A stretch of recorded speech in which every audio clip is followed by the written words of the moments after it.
আসসালামু আলাইকুম। আজকে আমরা শিখবো HTML টেবিল সম্পর্কে। HTML টেবিল সম্পর্কে শেখার জন্য আমরা প্রথমে আমাদের ভিজুয়াল স্টুডিও কোডটা ওপেন করে নিই।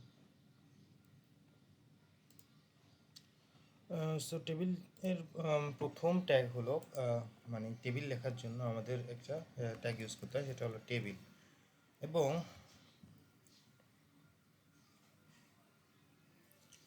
আমি কিছু প্রথমেই কিছু স্টাইল ইউজ করে নিয়েছি। এটা হলো CSS। এটা আসলে আপনার না ইউজ করলেও চলবে। আপাতত জাস্ট HTML সম্পর্কে জানলেই চলবে। এটা আমরা যখন CSS শিখবো তখন আমাদের একটা আইডিয়া চলে আসবে। প্রথমত টেবিল।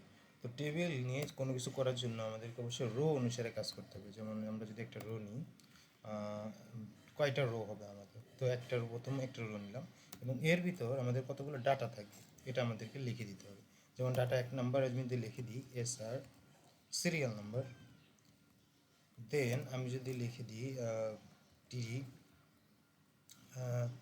যদি বলি এইজ, অথবা নেম বলতে পারি, নেম, দেন দুইটা অপশন কিন্তু ক্রিয়েট হয়ে গেল। দেন আমি যদি বলি টিডি এইজ, এই যে তিনটা কিন্তু আমাদের তৈরি হয়ে গেল। কিন্তু সাধারণত প্রথম যে এইটা থাকে, প্রথম যে রোটা, সেটাতে সাধারণত আমাদের টেবিল হেডার হিসেবে ব্যবহার করতে হয়। অন্য অন্যগুলো আমরা টেবিল ডাটা টিডি ইউজ করলেও এটা এই প্রথম রোতে, এটা হলো আমাদের প্রথম রো। প্রথম রোতে আমরা টেবিল হেডার ইউজ করব। সেটা আমরা একটু পরে দেখব। পরবর্তীতে আমরা এই প্রথম রোর কাজ শেষ এবং দ্বিতীয় রোতে যদি যাই, তখন এটাকে যদি একটু কপি করে দ্বিতীয় রোটা ক্রিয়েট করি, এখানে দেখা যাবে যে আবারও সেমভাবে চলে আসছে, কিন্তু আমরা সিরিয়ালের নিচে অবশ্যই কী হবে, 1 নম্বর সিরিয়াল। দেন নেমের জন্য যে কোনো একটা নাম হতে পারে, মনে করেন আমার নামটা দিলাম ইব্রাহিম। এইজ যদি বলি তো যে কোনো একটা এইজ সে দিলাম। দেখেন এখানে কিন্তু বরাবর এন চলে আসছে। এবং এইভাবে আমাদের কয়টা ডাটা দরকার? এখান থেকে আমি কপি করে যদি আরেকটা বসাই দিই এবং এটার ডাটাগুলো যদি চেঞ্জ করে দিই টু, অ্যান্ড এখানে যদি লিখি রাকিব,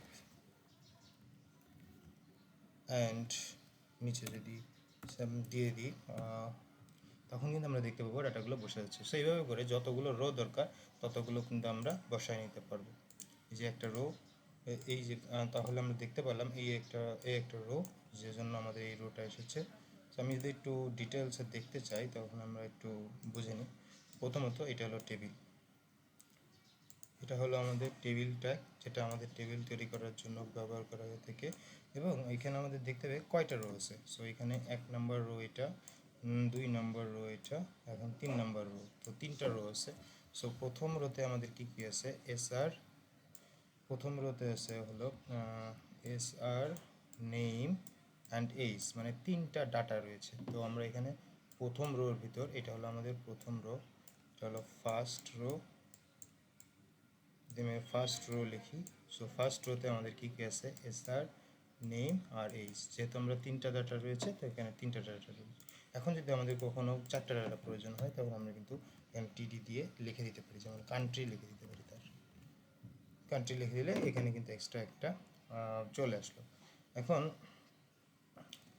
এই যে এখানে কিন্তু তিনটা করে রয়েছে। যদি এখানে আমরা একটু এর কান্ট্রিটা দিয়ে দিই তাহলে টিডি, তখন কিন্তু আমরা বলতে পারবো যে বাংলাদেশ, PNGLA DS, বাংলাদেশ।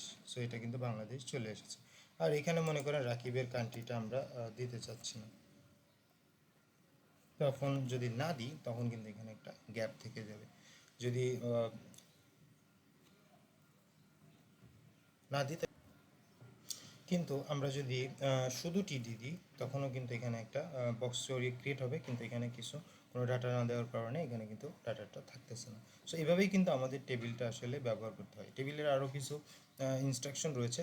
এখন আমাদের একটু ইম্পর্টেন্ট জিনিস আমি ভুলে গিয়েছিলাম, যে এখানে কিন্তু প্রথম সারিটা সাধারণত টিডি, মানে টেবিল ডাটাটা আসলে থাকে না। কারণ হলো প্রথম সারিটা সাধারণত, অথবা প্রথম রোটা সাধারণত আমাদের টেবিল হেডার হয়ে থাকে। তখন আমরা টিডি এর পরিবর্তে TH ব্যবহার করতে পারি। প্রথম রো যেহেতু, তখন সবগুলোতেই আমাদের টিডি এর পরিবর্তে TH হবে। এখানে যতগুলো কলাম, যতগুলো ডাটা রয়েছে সবগুলো TH ইউজ করতে হবে। দ্যাটস ওয়াই আমি প্রত্যেকটা যদি চেঞ্জ করতে চাই তখন 1 2 3 4 প্রত্যেকটাতেই আমি TH ইউজ করব। এখন দেখতে পাচ্ছেন এখানে কিন্তু টেবিল হেডার হিসেবে ব্যবহার করা হয়ে গেছে। এখন এখানে যে এইটা বর্ডারটা কেন ছেড়ে দিল, কারণ এখানে আমরা টিডি যে টিএইচটা যদি ইউজ করি তখন এটা সিএসএস সময় আমরা এটা বুঝবো পরবর্তীতে। এখন আপাতত এটা এইচটিএমএলটা বুঝলেই হবে। সো এখানে দেখেন হেডার কিন্তু এখন মোটামুটি আগে থেকে সুন্দর দেখা যাচ্ছে অথবা বোল্ড দেখা যাচ্ছে, কারণ এটা হলো টেবিল হেডার। সো এইভাবেই করি সাধারণত এসটিএমএল টেবিলটা ইউজ করা হয়ে থাকে। আর আরও ডিটেলস এটার কাজ রয়েছে, কিন্তু বর্তমানে প্রোগ্রামিং ল্যাঙ্গুয়েজগুলোতে অথবা প্রোগ্রামিং ওয়েবসাইটগুলোতে বর্তমানে টেবিলের ব্যবহারটা খুবই কম। সো দ্যাটস ওয়াই আমরা এতটুকুই শিখব।